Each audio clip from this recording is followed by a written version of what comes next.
I am so excited to have Pierre Laurent join us today. He's a filmmaker, he's an advocate for responsible technology use in children and families. So before we meet him, let's look at his bio. So Pierre Laurent is a Silicon Valley business executive, educator, and filmmaker dedicated to exploring the impact of technology on children and education. With a background in education, computer science, and AI, Pierre has collaborated with high-tech companies and schools, frequently sharing insights on how digital tools shape learning and home life. During the COVID pandemic, he directed a school that operated in person safely. As the co-producer of the award-winning documentary film, Kids on Tech, Pierre has worked alongside Mr. Zehrer on several educational films, using these projects to spark meaningful conversations in schools and communities. His expertise has led to major press interviews with outlets like the New York Times, CBS, CNN, where he has discussed tech-free schooling and the challenges of raising children in the digital age. A recognized public speaker with hands-on experience, guided parents and educators, Pierre is now gearing up for a new 30-minute film release, continuing his mission to foster informed discussions about technology's roles in our lives.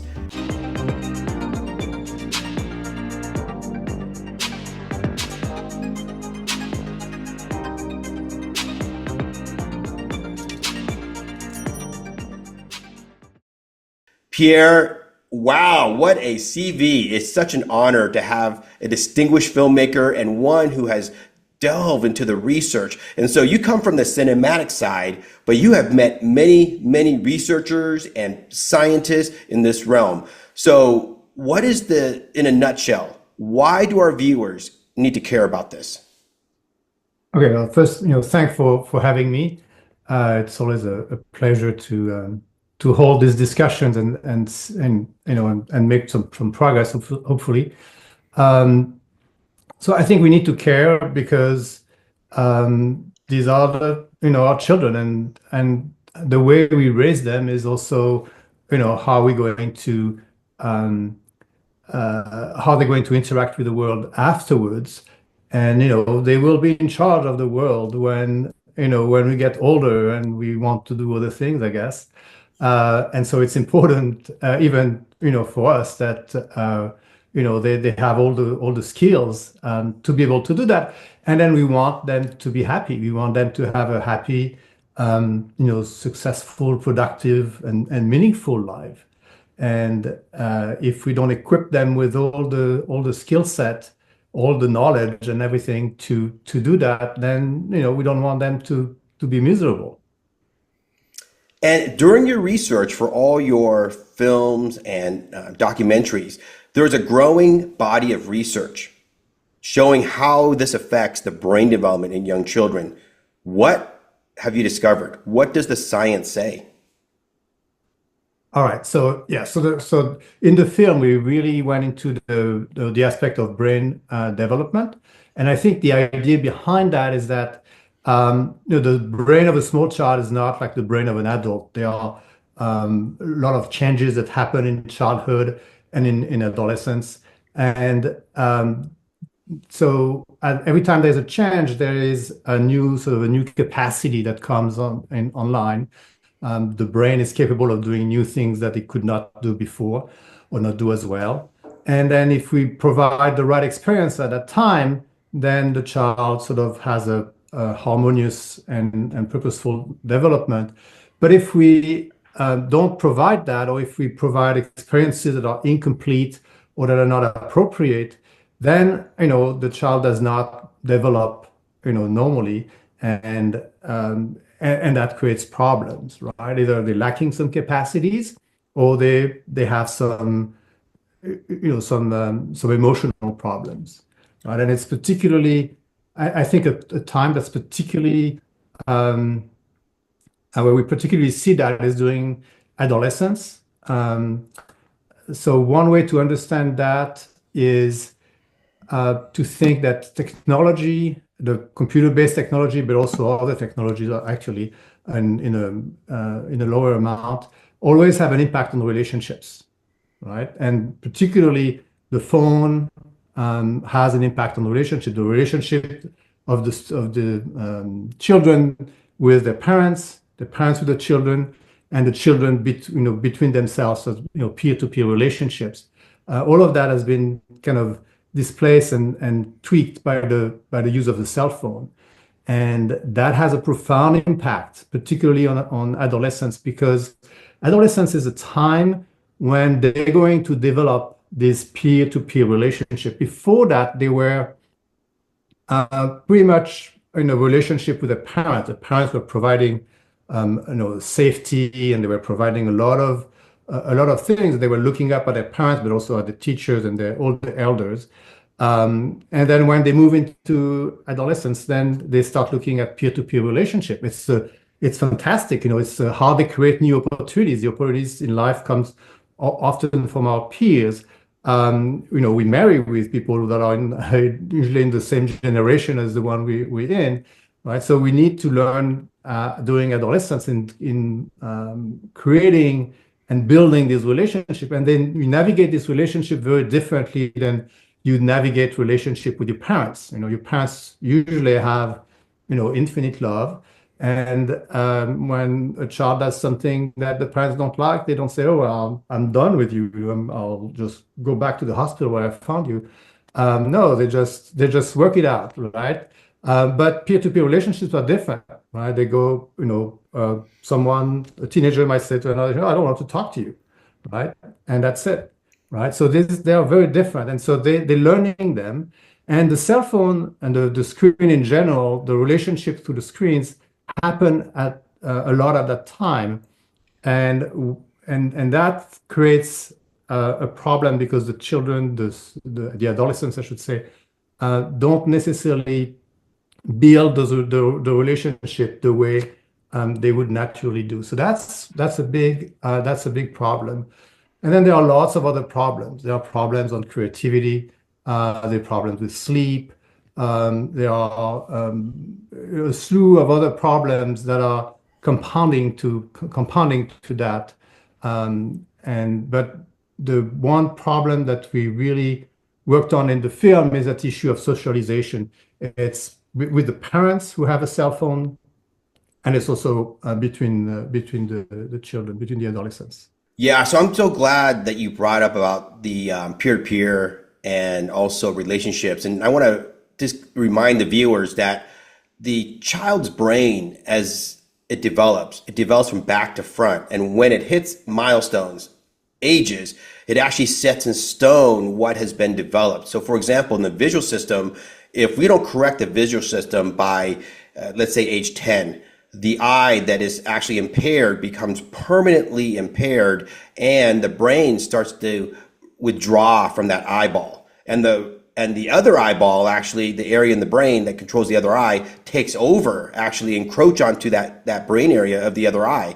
So that's the same thing that's happening in the brain when you replace tech with human interactions.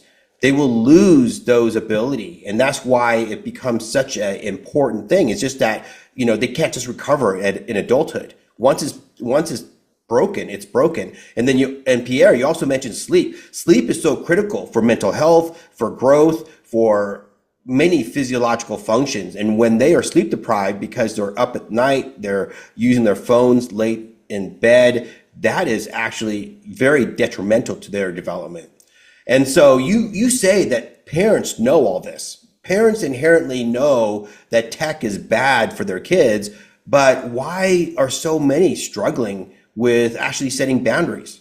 All right. So the message has gone. So the initial message about tech was that there was going to be a digital divide, and that was like 1995, and that children would not go on the tech, would be on the wrong side of the digital divide. They would not find work. They would not be able to be productive and functioning well in society. And so the parents, they're concerned, or they rush to the tech.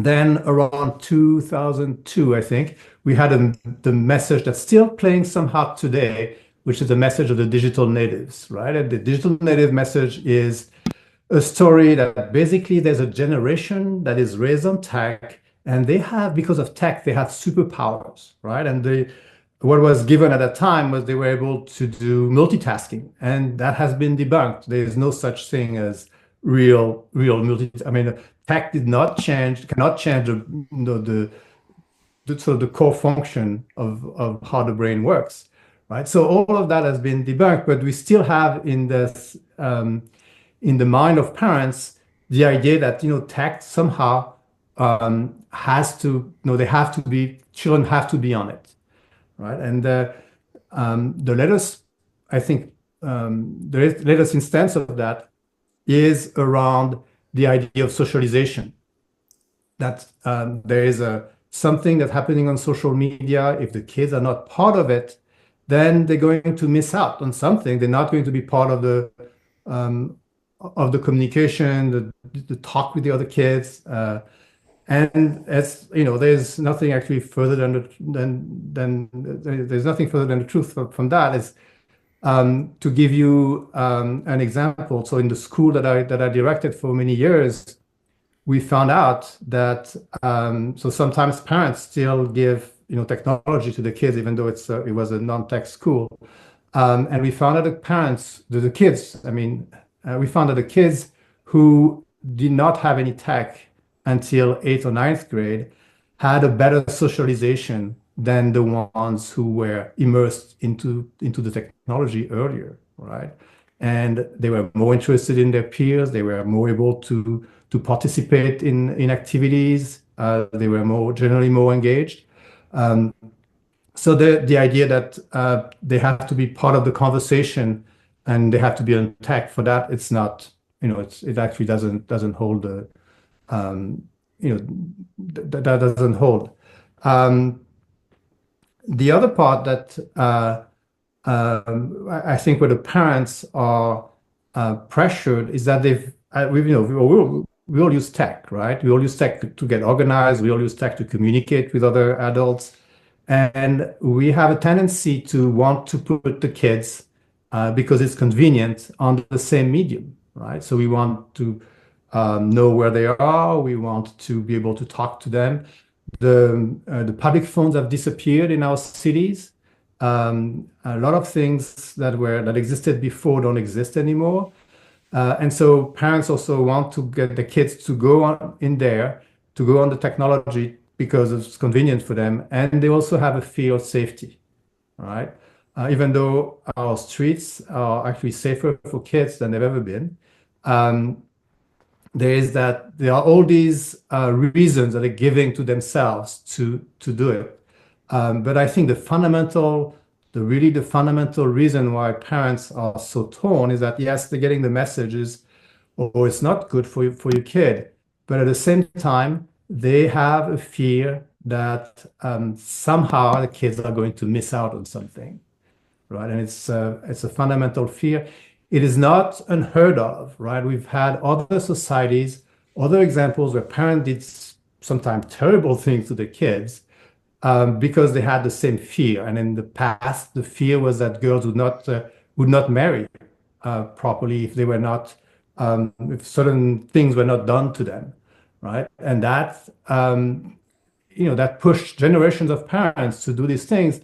And what's interesting, and it's been studied at UCSD, I think, is that when the only way to get out of this was actually for the parents, for the mothers in those cases, to actually say, no, we're going to do something differently. We're going to work with the other mothers, and we're going to make it so that we don't have that pressure, right? That social pressure, and then we can stop the problematic behavior with our children. And that has worked. That has worked in other places. So that's really, the parents have this pressure. They first have to recognize the pressure. You cannot, I used to say, you cannot leave slavery if you don't recognize that slavery exists, right? So you first have to recognize what are the walls that are around you, and once you have that, you have to find that exit, and the exit is also working with other parents, right? And what's compounding the problem is that there was an announcement from the U.S. Surgeon General. I think it was last year, sometime, where he said the problem with the parents is that they lost their village, right? And that means that there was a loss of community among the parents, which also translates into loss of community among the kids. So there's a loss of community, and so it's harder and harder to actually create these agreements between parents, right? And the loss of community started before COVID, but certainly COVID accelerated that loss, right? Because if you want to take the image of the village, all the houses have been sort of blown apart, and it's hard to bring them together again, right? So we are in this mode where the parents cannot just hope that the government will take care of it, right? So there are things that the government might be able to do, um, and in some countries, in some states, it's happening, but it's not just the government, right? Because even if you suppress all the tech, there's still, we can talk about later, but there's still something that's going to be missing. It has to be replaced by something, right? And so the parents um, have to be active on it. They cannot be just passive, waiting for someone uh, to sort of save the day. So now that the schools are back in person, right, where the pandemic is done, have we seen a shift away from tech? Whereas during the pandemic, it accelerated the dependence on tech and Zoom and virtual meetings. Yeah, so we right after COVID, there was actually an acceleration of tech, and then now we're seeing in schools, I think, a realization that there need to be a space without tech for the kids, and it's better be the school, right? So we have, I think, 14 states that have passed or are passing laws um, that are going to ban tech in schools. And there are different ways of doing it, and I can go maybe afterwards in a little bit into that. And there are also some states that are saying no, we're not doing anything, right? So what works in schools, I've visited many schools, and what works in schools when you want to create a tech-free environment, the first thought that schools have is, well, we can't teach with tech around. We can't teach with cell phones. There's no way, for some kids, there's no way the math teacher is going to be, Beyonce or someone dancing on TikTok, right? And so they say, okay, no cell phone in the classroom. And then they leave the cell phones outside the classroom. They leave the cell phone in the hallways. They leave the cell phones to be used during recess. And so they haven't created a real complete tech-free environment. So the socialization that happens during recess and happens with after-school activities is still still can be polluted by the presence of the cell phone, right? There are studies that show that the mere presence of a cell phone or device or tablet or anything in a classroom decreases achievement, right? Just the presence of it, just if the kids know there is one, right? Just that, right? So the school I think are most successful in removing tech from their environment, or I should say unnecessary tech from their environment, is when they just have a locker or a pouch or something at the entrance of the school. The kids put the cell phone, if they have one, in when they come into school, and they take it back when they leave. And the whole day they socialize without cell phone. And the whole day they have their own, they have their sort of very natural way of discovering, how to socialize, how to be with each other, how to interact, how to discover the world. And that creates a great environment for them for, I don't know, 6, 8 hours a day. And that really is going to help them, right? So the tech in schools as the cell phone or the tablet, and that is not used specifically for education, you just put it aside, right? Then there are usage of technology in schools for education.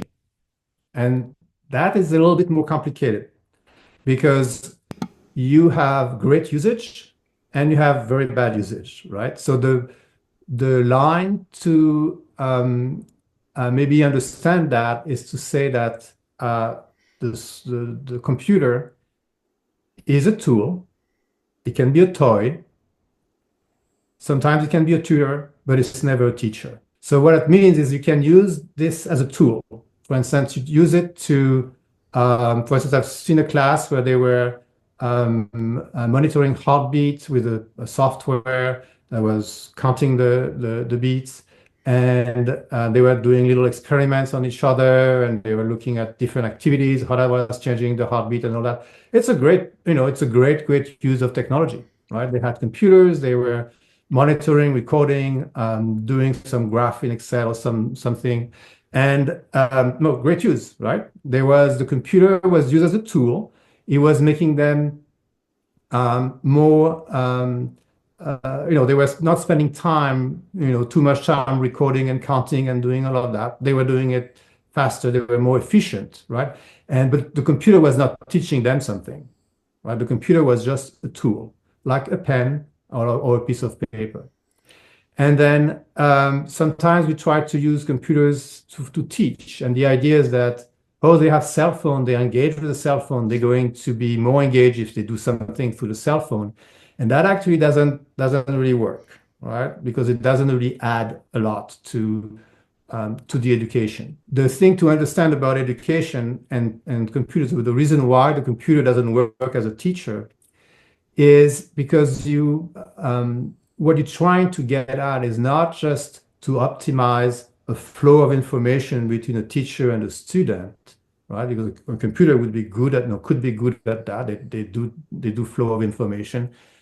But I think the best way to understand it is to tell you about a very experienced teacher that I met one. And when I interviewed him, he said, what I really do is I develop the will. I develop the drive to learn. And once that drive is there, even if children have otherwise learning difficulties or whatever, they still learn something, right? And so developing that intrinsic motivation is actually what really counts in education.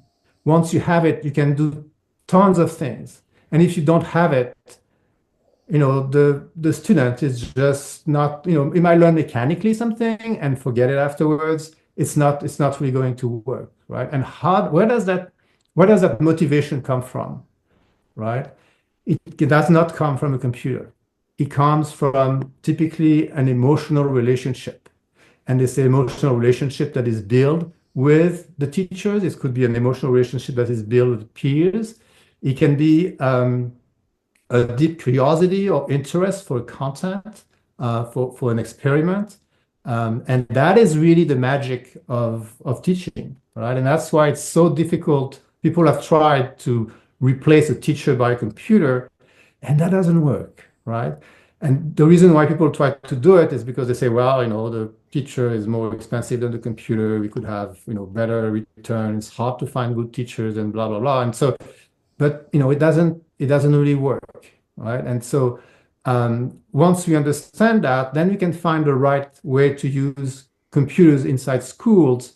Certainly not, as a cell phone that distracts, but as a tool that can help, enhance that experience. That teachers are, people that build, experiences around the curriculum for the children, for the students. And when you have a teacher that does that and is capable of motivating the students, the learning happens. Yeah, I love what you just say about like giving the motivation or teaching or developing motivation in a child's mind and heart to want to learn more. And that just can't be replaced by computers. And you're absolutely right. So now you really illustrated a huge problem, because if we're using computers too much, it sounds like the problem is that we're going to lose creativity. We're going to lose like engineering minds. We're going to lose inquisitive minds. So you've worked with the tech industry a lot, and you've worked with many companies. Do they acknowledge the harm their products can cause? Have you seen that? So I've seen it on occasion. It's actually interesting. I once started working for a big brand name high tech companies, and when I met the lead engineer that was on the marketing side, maybe the second thing he told me after he explained what he was doing, he said, I'm building all of this, but I would not let my kids use it. And at that time, I wasn't so interested in children, and I said, oh, it's interesting. The tool was meant for adults. It was something around video. Um, but so you have these, people who have these, sort of pockets of consciousness. But what happened in tech is they in a very, they first the engineers that are working on these products, what they do is that they optimize, right? They're trying to minimize something, minimize the time it takes to do something, augment the flow of information. They have a task like that to accomplish, and they don't have the knowledge about children, right? So everything I've explained before, they typically don't know that, right? And there's nobody really in tech companies that actually provides that knowledge. On the other side, you have the marketing people, and the marketing people see children as markets. And there's an interesting market because if you sort of hook them on the brand when they're small, then that's what they know, and they're more likely to follow that brand all their lives. Um, so that's, there's an interest there. And everything is seen as, there are activities with a flow of information, and we're going to optimize that flow, the work of information, because that's what computers do. And information can be images, can be text, can be anything. And they don't really have the knowledge about or the understanding about anything that relates to brain development or children or that. That's not their forte.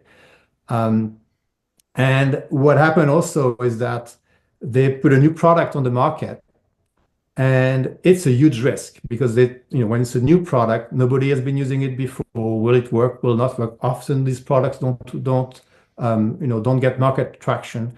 So they do a huge marketing blitz where they talk about how it's going to change society, how it's so extraordinary. You look at AI right now, that's what you're hearing, right?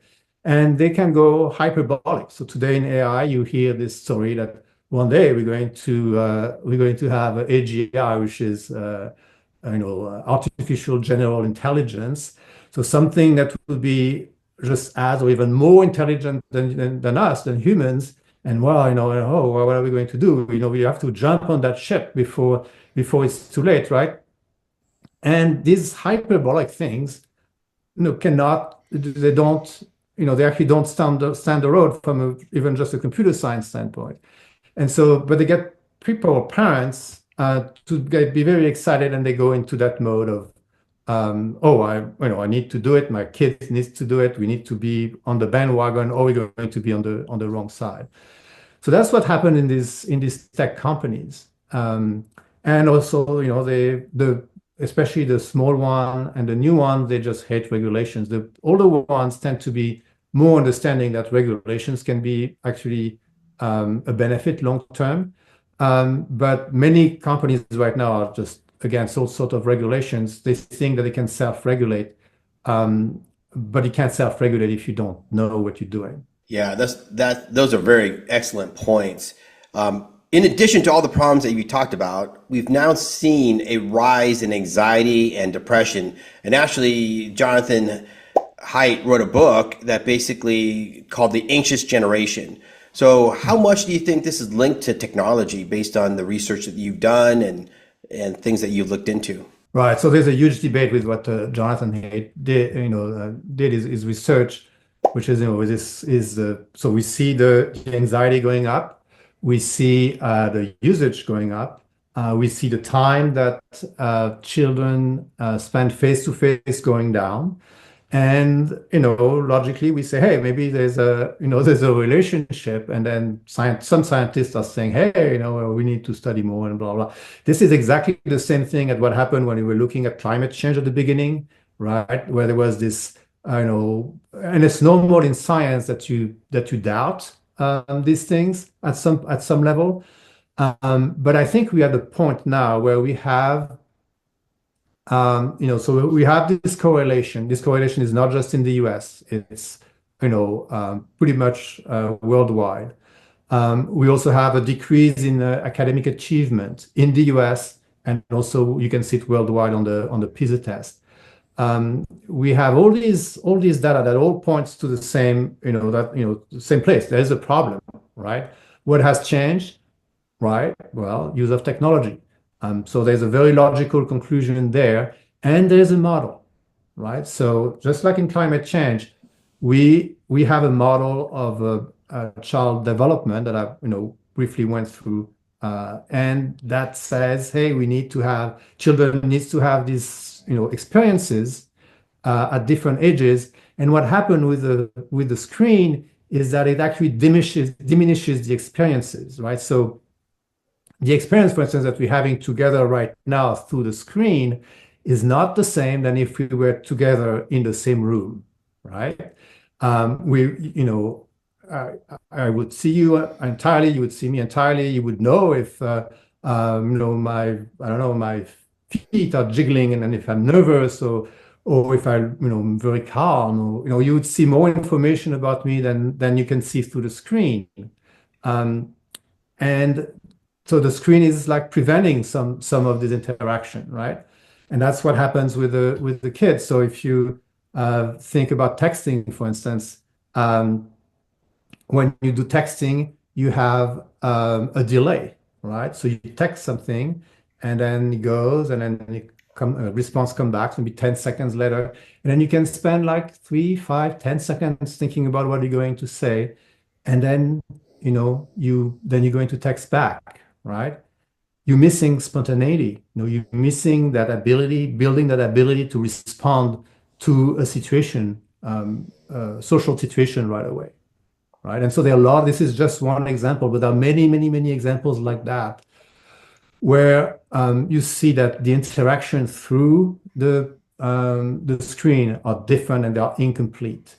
And so when you add all of these things, you say, okay, well, now those children have these incomplete relationships. And yes, that can, they basically feel more isolated.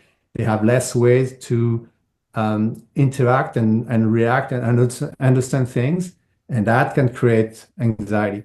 On top of that, if you look at um, social media is, if you take the news, the news feed, it's basically a bunch of things that are disconnected, right? And each one of these things, whether a video, or text, or pictures, are meant to create an emotional response to the viewer, right? And so you have the kid is in front of that, and he's got all these emotions that are coming up, right? And they're disconnected. It's not like they're part of a story or part of events that naturally unfold. They're completely disconnected. And so now they're getting bang, bang, bang, all these emotions. And how does it help them to do something very fundamental in life and in that adolescent phase, which is learning how to govern emotions, right? So we all have in life, good, bad events, good and bad emotions.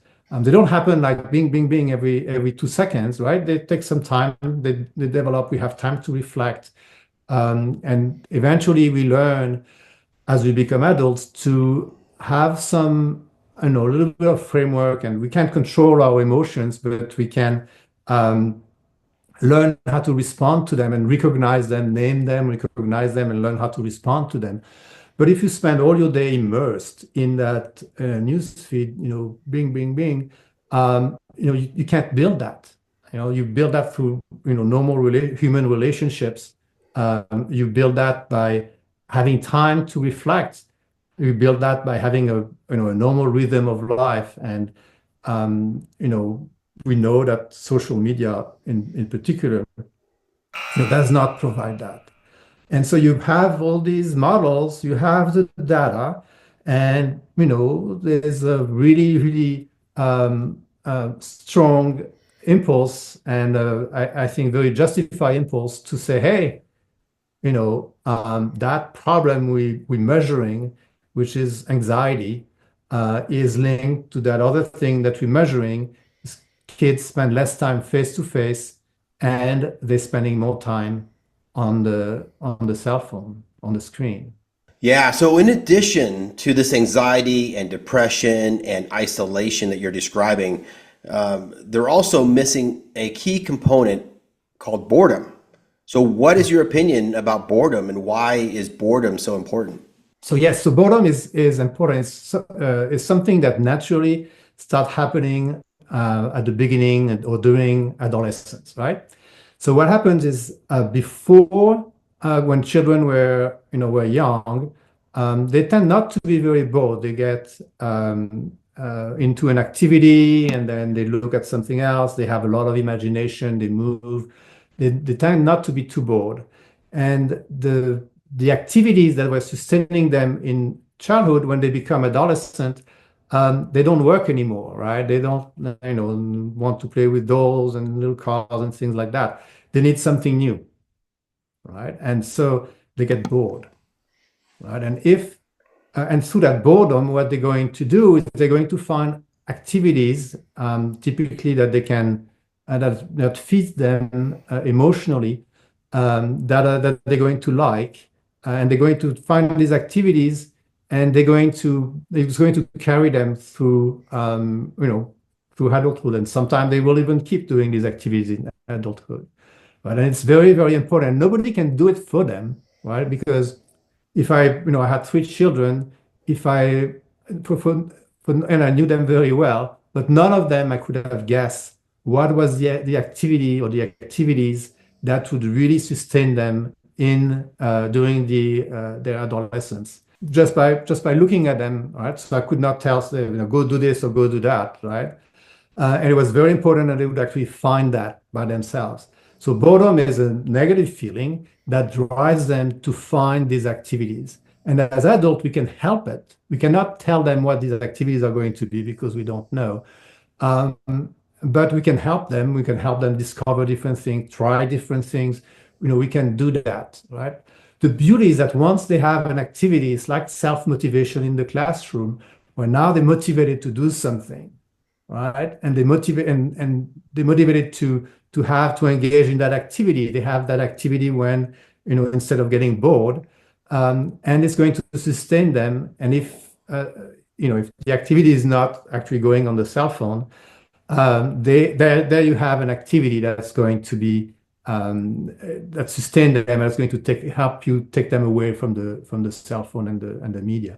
So it's very important that when they get bored, they don't jump on the phone, right? Because the phone will take them out of boredom in a sense. The phone will, through the news feed, through all these activities, texting and all of that, will give them an activity that takes them away from boredom. But it's not going to help them find a real activity that's really going to sustain them, that's really going to feed them, right? It's kind of an anesthetic in a sense, right? Is they got anesthetized against boredom, but eventually they can also get bored of the phone. And if you watch the film, there's that teenager who at some point said, "Oh, I got bored with my phone. Now what do I do?" Right? So that's that's the problem that's the beauty actually of boredom, right? Is that you're going to allow the child to find activities that are nourishing for them, right? And very important that we don't try to anesthetize them with a cell phone or with screen activities when they get bored.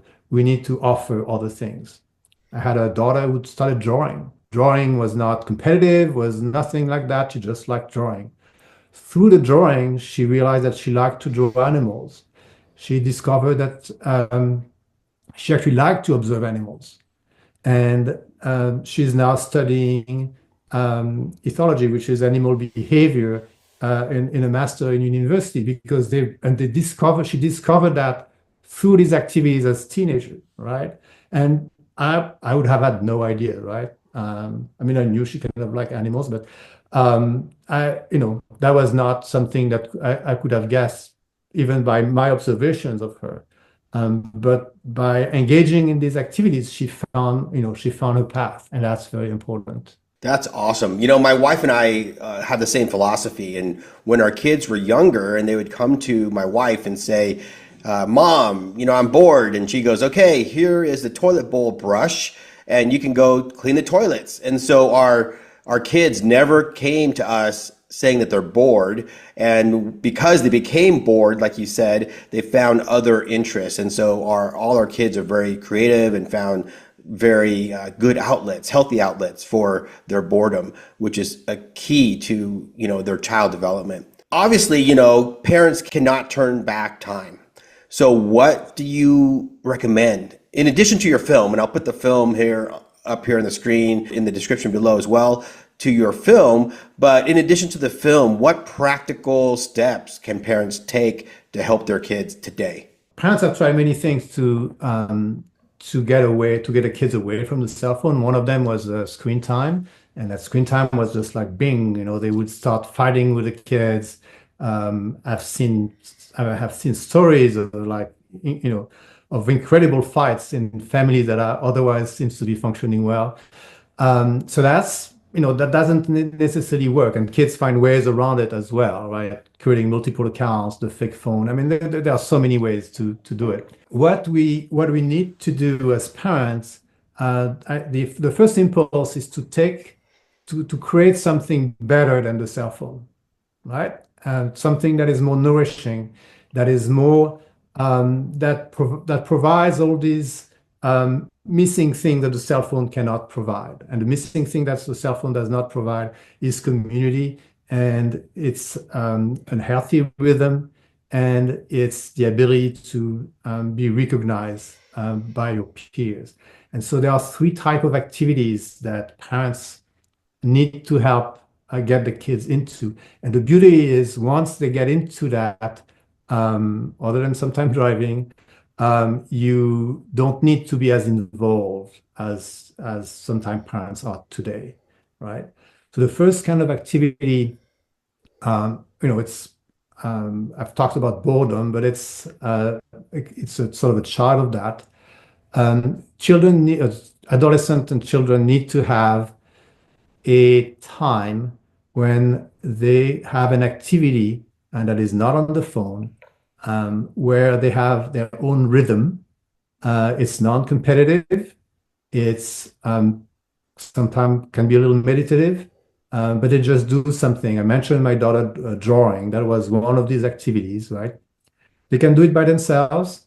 It's a time to recuperate, right? So the work of an adolescent, one of the work of an adolescent is to be in learning relationship with the other adolescent, and that can be very tiring, right? And also just growing up can be very tiring, and so they need a time off, right? And these are the activities during a time off. And you know, as I said before, you don't necessarily know what it's going to be. You can offer it to them, see what works and what doesn't work, but you also have to give them the space to find it. These activities, it's very important that children do it at their own rhythm, right? So it's not something that has an imposed rhythm.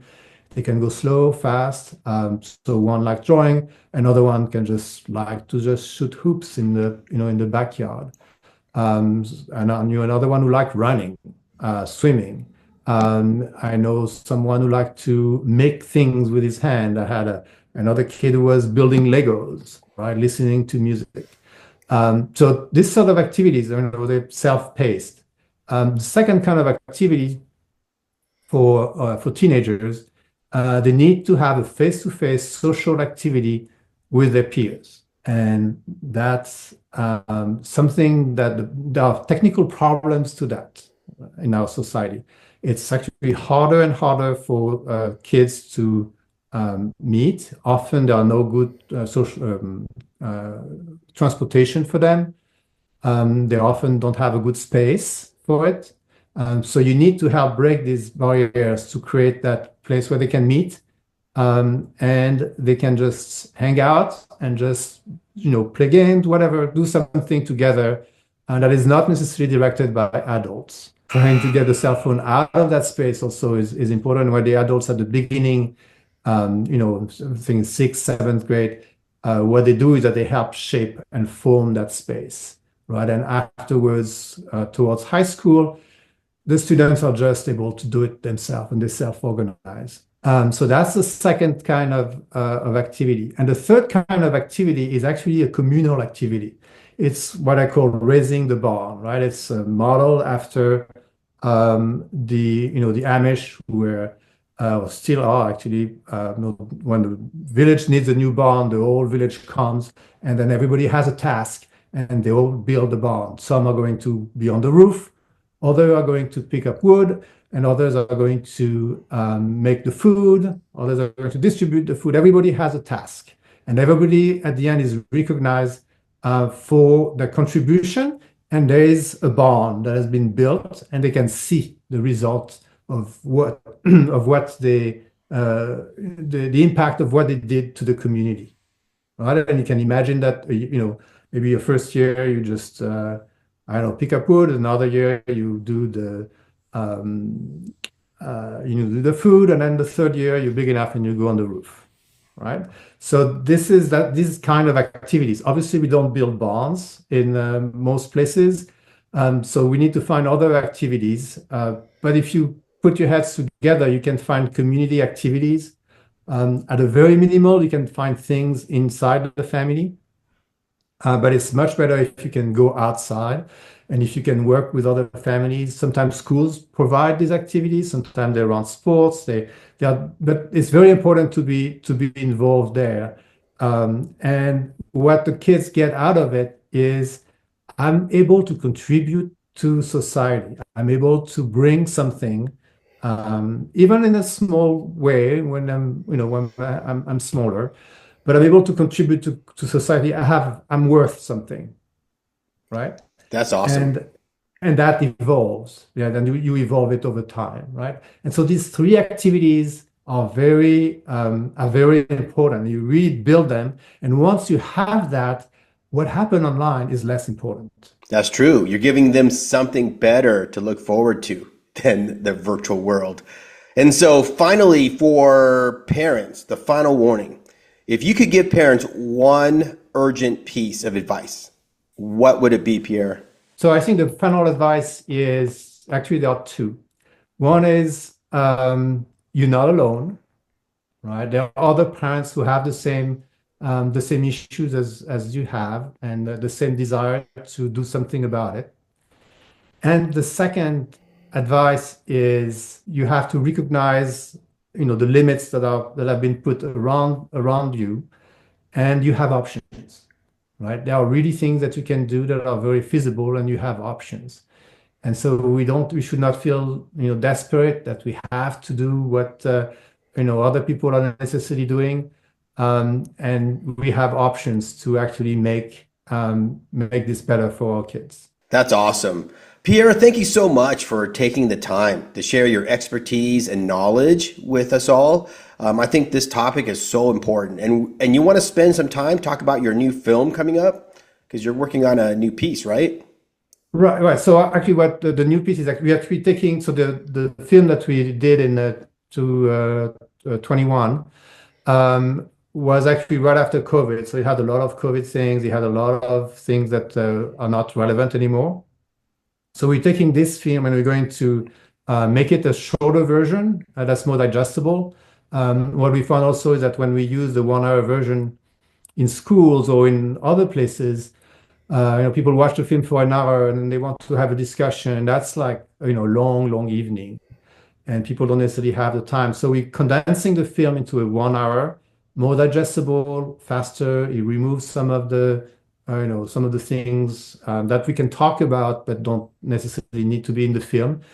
And we're making that half an hour so that we can actually go out, present that, and then have a conversation afterwards. The film is not a recipe. The film is really meant to be used in community spaces, schools, churches have used it, and generally, where parents and educators gather, and we then have a conversation conversation. And it's through that conversation actually action comes, because part of the thing is actually it's hard for parents to act alone, right? So we're building these communities through the film when people invite us.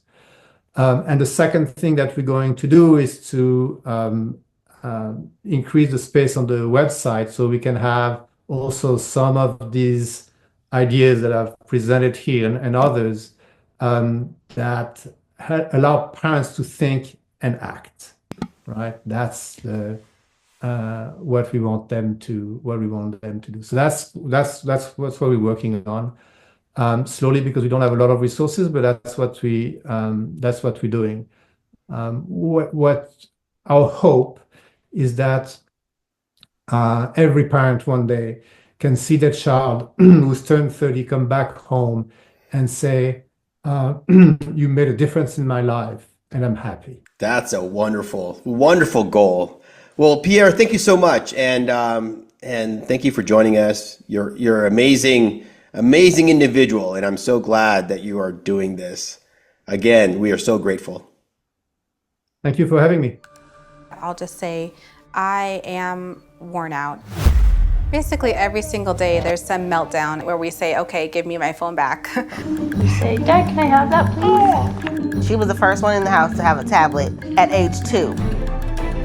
To completely keep our children away from it is impossible, actually. Technology is changing us. There's no actual rule book. What is the risk of my kid in this environment? I don't want my kids to be the guinea pig. We're in this vast experiment now with our own children. They all have their phone. My brothers play Fortnite. That's all they want to do when they come home. Not anymore. Now I want this app. Now I want this app. Now I want this app. We are grappling with significant changes to our culture and how we live without understanding the core underlying science of it. In here, there are about 1 million billion connections, and they change whenever you use your brain. As parents, we have to ask what is being lost and what is being gained. I don't know how to be able to speak without there being some guilt. Is it my boss's responsibility to change this thing? We need to rethink technology education.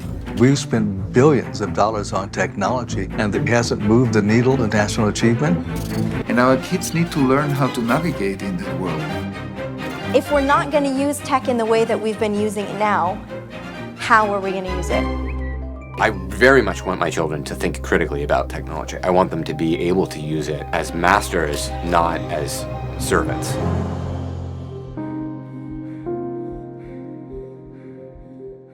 Thank you for joining us today. If you have any questions or comments, please place them in the comments below. And also, please hit the subscribe button so that you won't miss our future videos. And also, remember to like and share.